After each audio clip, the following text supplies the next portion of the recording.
Well, thank you both for taking the time to come on. I'm very passionate about this topic. The moment I was even made aware of this initiative, and of the petition, I signed and started blasting it to everybody that I know. And it's been so cool to see the amount of press that you're getting on behalf. And as of today, from what I was looking, you guys are at 20,000 signatures, which is amazing. So congratulations on that. So, I would love to just learn a little bit more about the genesis of this, how you both came together. And of course, please introduce yourselves and where you feel like things are headed. This came about because a group of filmmakers and showrunners were all chatting about how to help LA rebuild. Really, the conversation started during the fire when LA was still on fire. And we were thinking about like, what could we do that would meaningfully contribute to helping our suffering city right now? And this was top of mind. I think we were already very concerned about the loss of production in LA, and that's been happening over the last decade. That's not new. But then with COVID, with the downturn in TV, and sort of the streaming bubble popping and the strikes, there was this mantra of survive till 25 for so many actors, so many crew members, and all the small businesses that support them. And then, January 2025, the city catches fire. And it just feels like something needs to be done right now. People can't continue this way. So I reached out to Alexandra Pechman because she had already posted something about this topic and it was gaining a lot of traction. And we realized there was really something here and teamed up for this campaign. Yeah, I saw people posting a lot of those, shareable Instagram grid posts about, hey, producers, bring your projects back to LA. It won't be in bad taste. There were a couple different ones circulating around, and I almost never do this. But then because I had just last year looked at shooting a project abroad and was pretty well versed in what the tax incentive programs were in a lot of other places, I was like, hey, producers do want to shoot their projects here. Showrunners and directors do want to shoot their projects here, but they can't because we don't have a competitive tax incentive program. South Africa, it's 35%. Atlanta is 30%, no cap. Malta and Italy, 40%. And so, there's no reason, there's no incentive to stay in California. And I posted this and not only got a really big, and it's not like I have tons of followers, and got a huge response from not only people who worked in the industry, but friends who work outside the industry, which we can talk more about how that impacted on a larger scale. But I was, surprised to hear from friends who own small businesses and work in, restaurants that saying they, don't know how they were going to go through yet another crisis where the entertainment industry is so depressed and how much it impacts their business when production leaves. Yeah. Yeah, absolutely. I think like the perception that people that's certainly outside of Los Angeles have of that we are essentially, a lot of us are just middle-class people trying to find our way. We're not like the 1% that people see. Those guys are quote unquote fine, but the ancillary businesses and the ripple effect of when production leaves is so detrimental to the economy. And you can tell by looking at the data of how the economy of those places are boosted by having those productions come through, right? And it's interesting because we did a little workshop with the California Film Commission to walk people through how to apply. And it's also, the application system itself is very nebulous. It's like it's like a AP calculus or something for you to figure out the jobs ratio. And it's just like all these barriers to entry. And it's hard. And I have friends who have couldn't believe how hard they had to fight to get the tax incentive for a film that's like 5 million and under, that's about LA, that should be shot in LA, that's a love letter to Los Angeles, and to have to fight so hard just to get that tax credit to justify keeping the film here.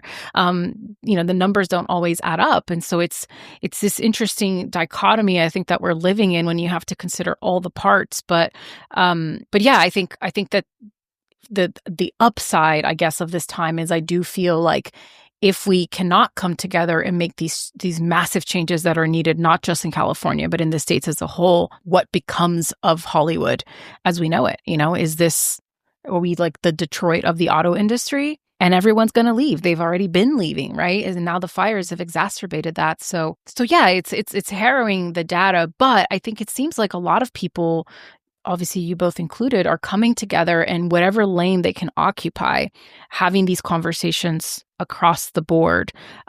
So for you guys leading up to the petition, like what were some of those conversations? Were they met warmly? Were there people sort of hemming and hawing? Well, I think there's a misconception sometimes that Hollywood's never going away because so many of the companies are headquartered in Los Angeles, and there are a lot of celebrities live here, a lot of executives live here. But that's not taking into account the secret creative engine of this town, which is production. And it's the craftspeople, artists, technicians, laborers, everybody who actually, for generations, have been making stories into something we get to watch on screen.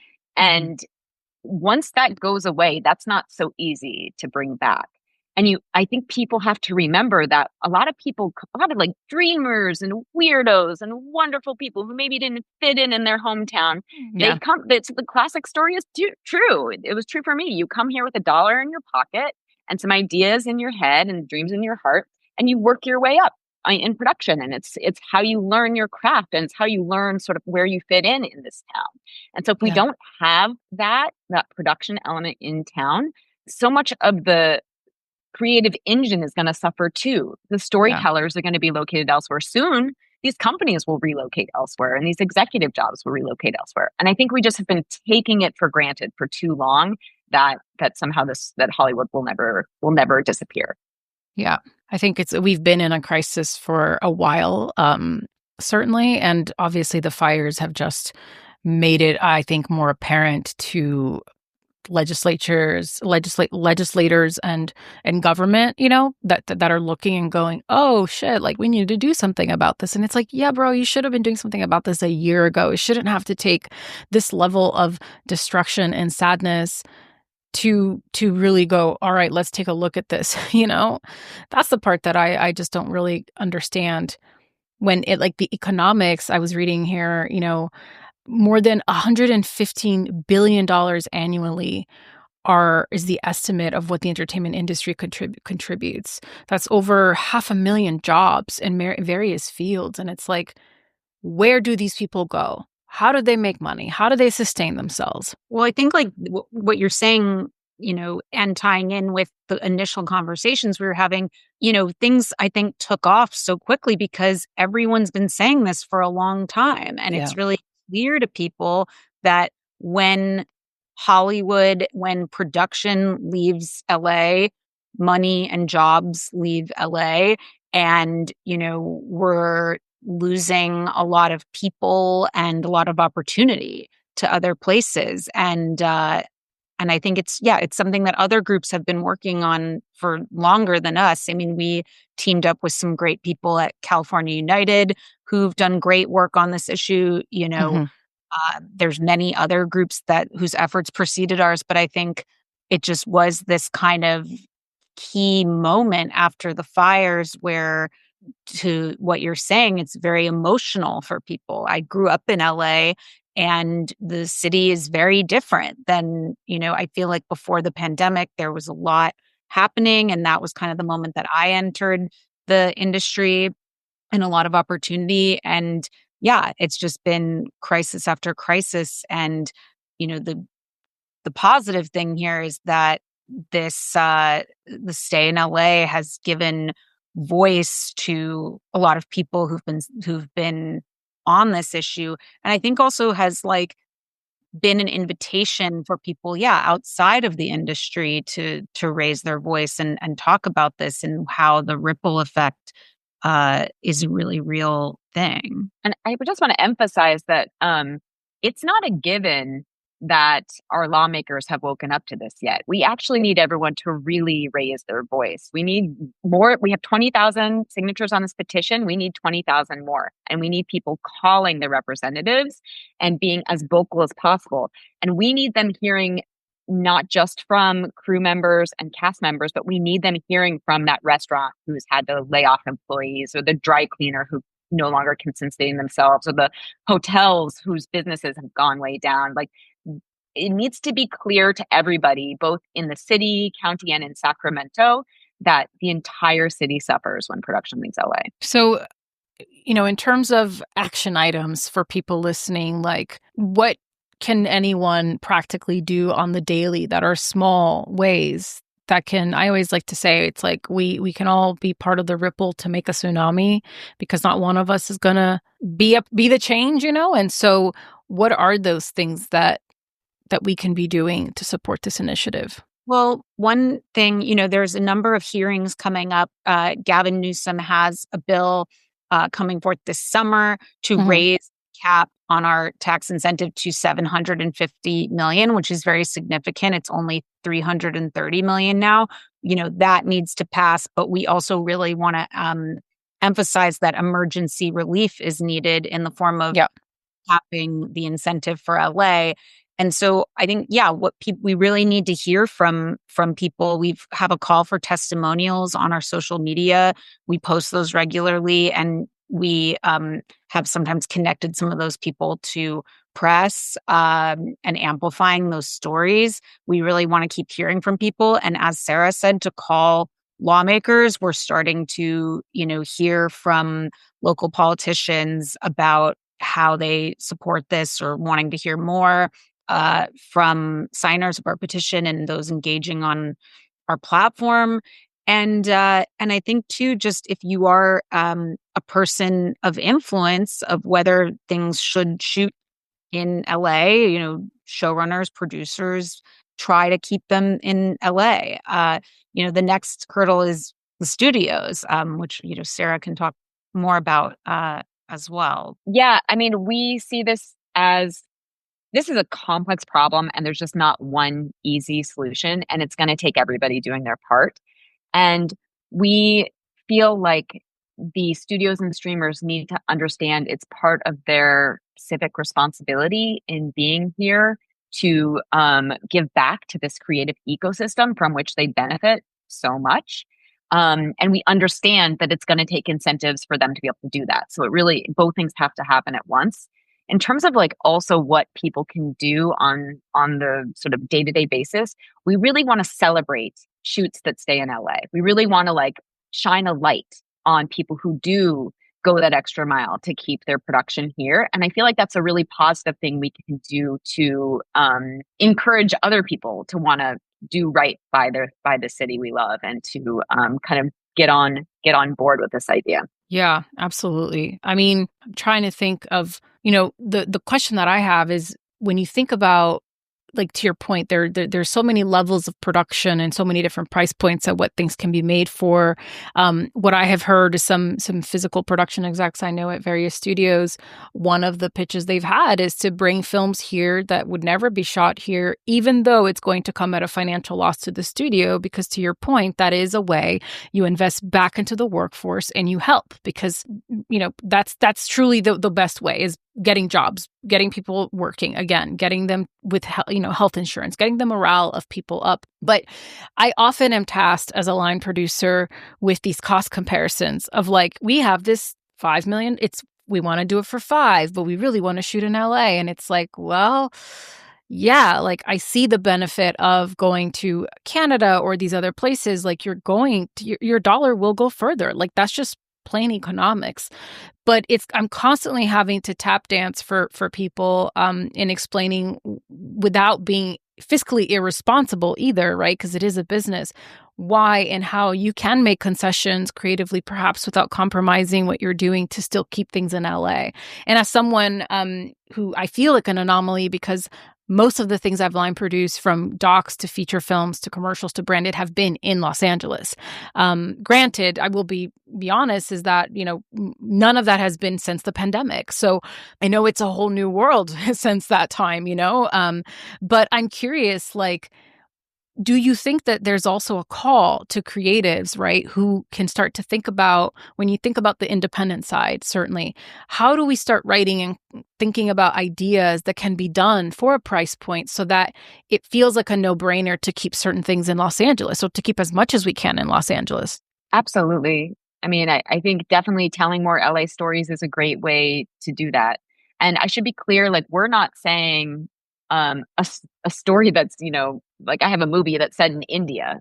We should be shooting it in India. Yeah. Obviously you Yeah. need to follow the creative first and foremost. But as a more poignant example, I had a show that I co-created that was completely set in LA. Like maybe it was like half in Malibu and half in sort of East Side LA. And when we started to budget it and look at locations, the studio was like, okay, choose between South Africa and Australia. And it like, we couldn't even, I mean, they humored us for about 4 minutes with our dream of actually shooting here before it was made pretty clear like that was never going to happen. So Yeah. I think there are examples where we should let LA play itself. It seems like a no-brainer. I mean, there's iconic places here. People have moved here because of certain films that have been shot here. There are places that are iconic for those reasons, People travel from all over the world, the tourism industry, because of what the entertainment industry being our number one export up until however many, years ago. So I think there's value to that holistically. I think that it's sort of been compartmentalized a little bit. And so, yeah, I definitely agree. Yeah, I mean, and it starts with the tax, incentive program. I mean, I've been putting together a movie in New York, and that's a really interesting example where New York doesn't have the most competitive tax incentive program in the country, let alone the world, but it's just competitive enough that, it's New York. People want to shoot there. Of course, it's iconic and iconic film history, very similar to what you're saying. But, they have the 30% credit. They include post-production, even if you didn't shoot there. There's a lot of things that make it more attractive for people that we lose out on because at 25% for a feature film and 20% for TV, 25% for TV, if you move your show here, I mean, that just doesn't... It's not enough. And there's a tiny... Yeah, I was going to say there's a tiny uplift that that the state of California offers, but then you have to shoot outside the 30-mile zone, which is nice, but then you end up spending that anyway because now everybody's outside the zone and you have to pay those additional fees for that. And we're saying like right now with emergency measures, LA County needs an uplift. We need like an extra uplift to get people back here. This is I just thought of like a sort of annoying but very necessary thing people can do if they want to help on this issue. And that is to get involved in your neighborhood council. And I know that seems, specific and small, but we need to make LA as a city a more film-friendly city. For too long, I think the vibe is like everyone's sick of filming. They don't want the traffic. They don't want it, bothering parking. They try and get as much fee as they can, to Extortion. Give permission or exactly. Yeah. And like, we need to do our parts as citizens of LA to be more welcoming to the industry that fuels the city. It's everything. Film LA needs to lower their fees. Like exactly. We need to, and I applaud the $750 million, but in my humble opinion, $1 billion is the minimum pre-fires just to even start like being competitive, because I know above the line is excluded and that deters a lot of people. And I respect that. However, if above the line was included, that tax credit would be depleted in a heartbeat because those fees are insane. So it's like, how do you find a happy medium where there is some way to like maybe a percentage can qualify? I don't know. Like there's got to be some kind of compromise to your point for this to work. And it has to be everyone working in tandem, which is at its best what we do as production, as creatives. This is a collaborative art form. It takes all of us showing up and doing our part or the whole thing falls apart, right? And we've done this time and time again. Every film, every project is lightning in the bottle. At any moment, it can go off the tracks and implode. It's like truly insane what we do. And then it doesn't. And then it comes out. So it's like, if we can do that on this microcosm of one production, like how do we take that same energy into this issue that is important and impacts all of us holistically, no matter where and what lane you occupy?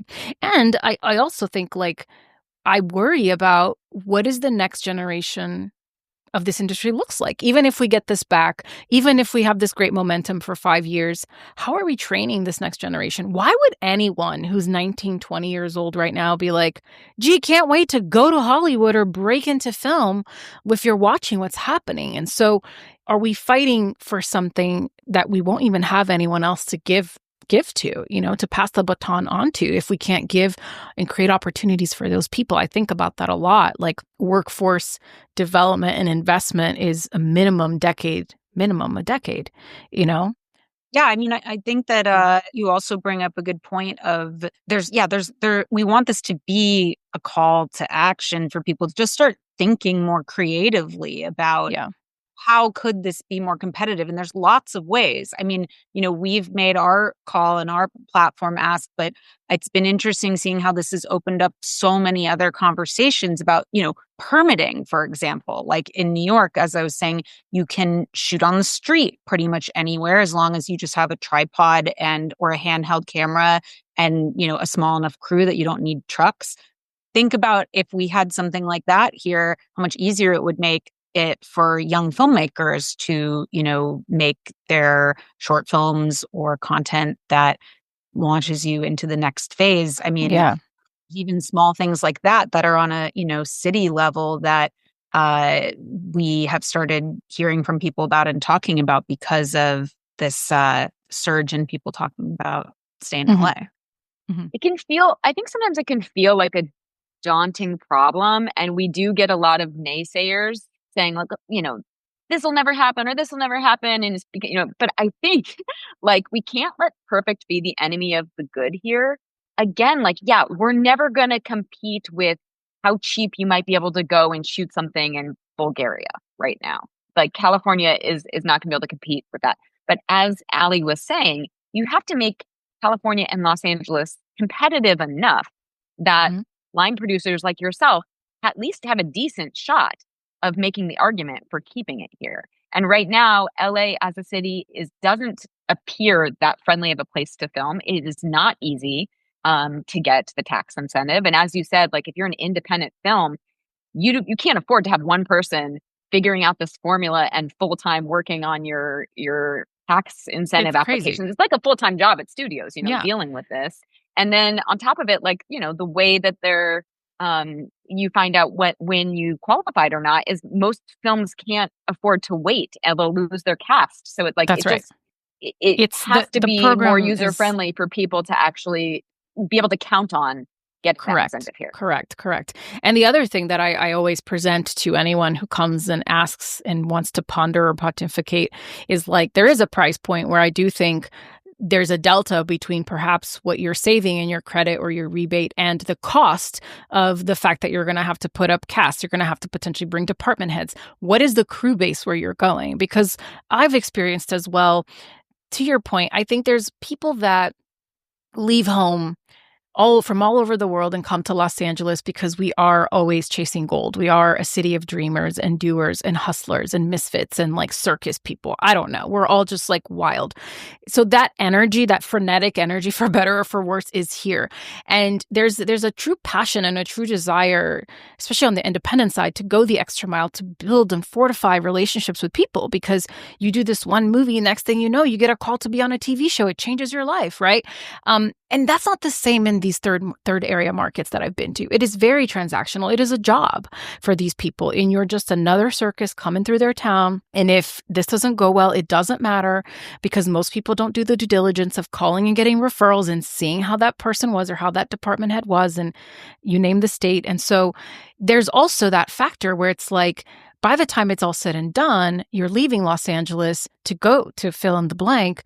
And maybe what you're saving is like $50,000 when you factor in all of these additional costs that you're going to incur. So what is more important to you, And so I always, when the math makes sense, I always like to present that question to the team and go, you tell me, and like to your point, some things don't need to necessarily creatively be shot in LA, but when things are LA and should be shot LA for LA, it breaks my heart that they can't. The Substance is a great example. That was shot entirely in Paris. I had the producer of the show and I was like shook, when I found out, because they did a good job selling it. It didn't have the DNA of LA.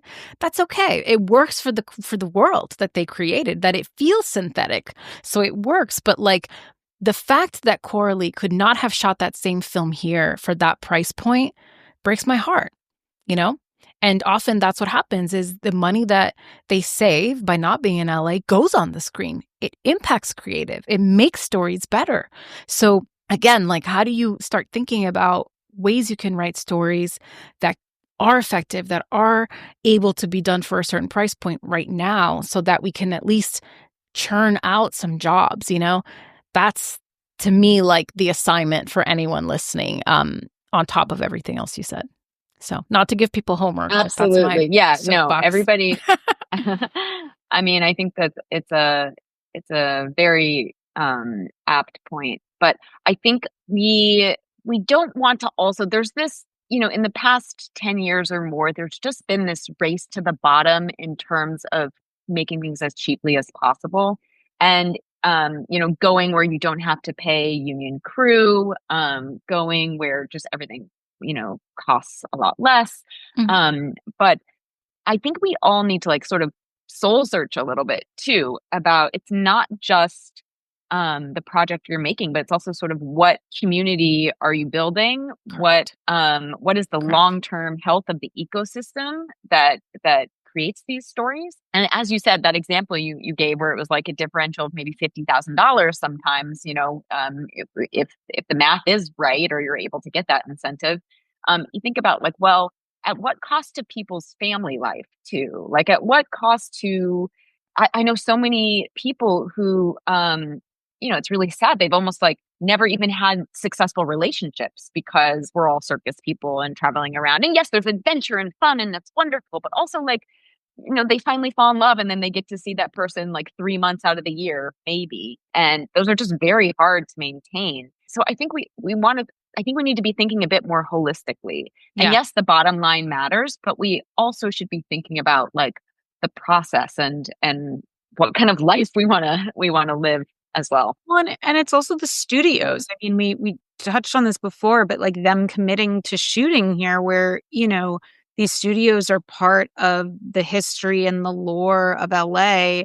And, you know, are they making a commitment to our city where they are based, where they have lots, where they have offices? Obviously, calling on independent films to shoot here is one thing, but are studio films going to commit Mhm. to shooting here on their stages that are here? Yeah.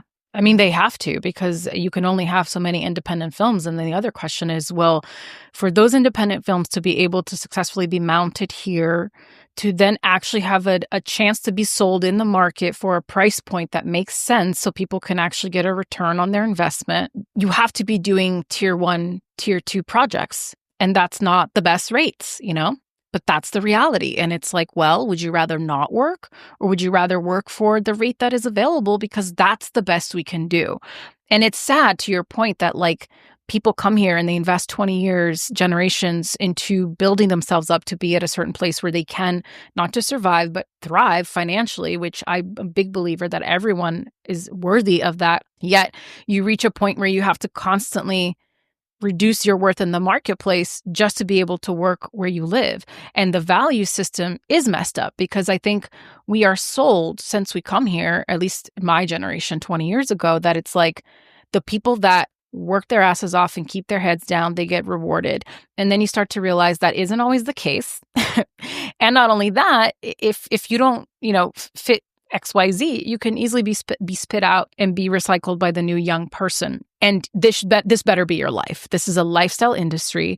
And if it's not your life, then you're doing something wrong. And it should come above your family, above anything else. I mean, part of why I started this podcast is because I struggled so much with depression and my own self-worth being attached to whether or not I was getting a job and how many things with my family I missed, how many vacations I didn't take, how many things I had planned and moved around because I got a commercial, like it's wild. And so as we entered this new era, it's almost like, can we create a better value system in working conditions for the industry as a whole? And is that unrealistic for me to even say? The fact that we even have to say this is bonkers. And to now obviously be in this new era of myself as a mother, it's like, I don't want to have to leave LA to go do it. It's already hard enough in LA. Production is hard enough in LA. If I at least get to come home and see my son for like 37 minutes it'll be worth it, right? But to be living somewhere in certain stages of your life, it's not doable. Like I've had my fun living in Atlanta and living in the Dominican Republic in my 20s and having the best time ever. And I'm done with that chapter and I'm good with that, you know? So yeah, and again, it's like I'm just sort of blue skying because I don't have the answers, but hopefully in these conversations, it can help a bunch of other people to figure out how do we do our part to just create better working conditions for everybody. Amen. I want to speak to something you said that I think is really important. I think there's a lot of shame and self-blame if you like haven't worked in a while in this industry. And you know, we've put a call out for stories. We really want to hear from people, but I think it's really hard for people to say out loud, "Oh, I haven't really worked in 2 years or haven't really worked in 3 years." And somehow that they feel like that's just a reflection on their talent level or, you know, that they're not worthy, when really like the whole ecosystem is suffering right now. It's a systemic problem. It's not any one person's fault.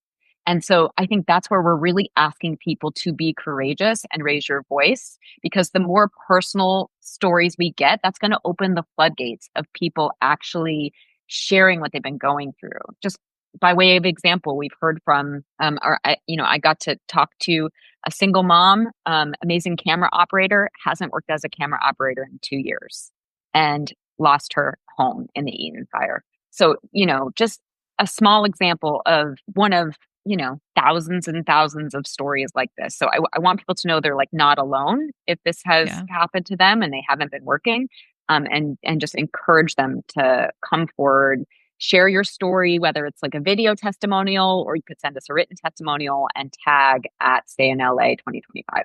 Amazing. We will end on a positive note. What's something you both that's like both filling you with joy right now and that you're looking forward to? Could be in your personal lives and your professional lives, just whatever is filling your your cup.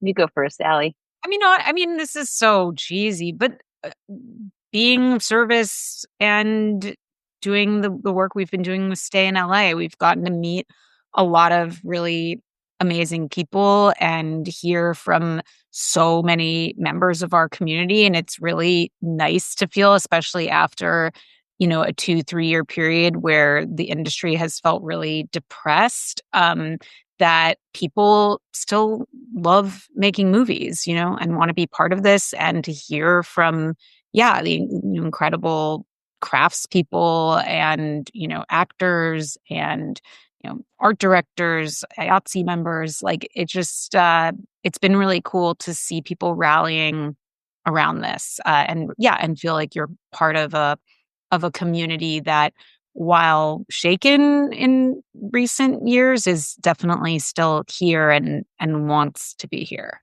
Yeah. I would echo that in these dark and twisted times, nationally, globally, it has been very energizing to be doing something active locally and to think about how can I help make my little square corner of the universe just a little bit better.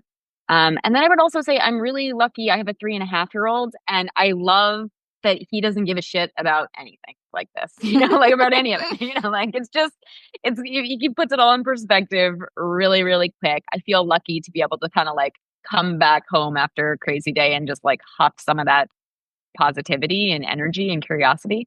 That definitely I would say he refills the well, but also depletes it. You know, it's not like that's also, real. Also, very much go the fuck to sleep around 8:30, and like, but you know, it's a give and take. But very grateful for that. Yeah, I would have said my cat, except for what happened 2 nights ago, and he kept me up all night. So he's not right now. Not your favorite furry friend. Yeah, I get that. Much, but today the answer was different. But most days, my cat. I love that. Well, thank you both so much. Yes. No, go ahead. Oh, sorry. I was just going to say one more thing. I mean, the thing that keeps me going and is, you know, it's the reason why we do all this in the first place and always puts wind in my sails is making things and writing and thinking about what the next project is going to be and putting together lookbooks and plans and getting together with collaborators and dreaming up what the next film or TV project is going to be. So I just want to end on that note too. Yeah. Yeah, absolutely. Well, we can't wait to see all the cool things we're all going to create in this new dawn, new era of Hollywood that we're going to spearhead and bulldoze our way into figuring it out together. So thank you both for taking the time to be here. Thank you for spearheading this really important initiative. Anything that me or the podcast or anyone in my community can do or continue to do to support you guys throughout this, not just now, but however long it takes, not just while it's cute right now, like for however long it takes, like it's an open door. So thank you so much. I appreciate it. Thank you.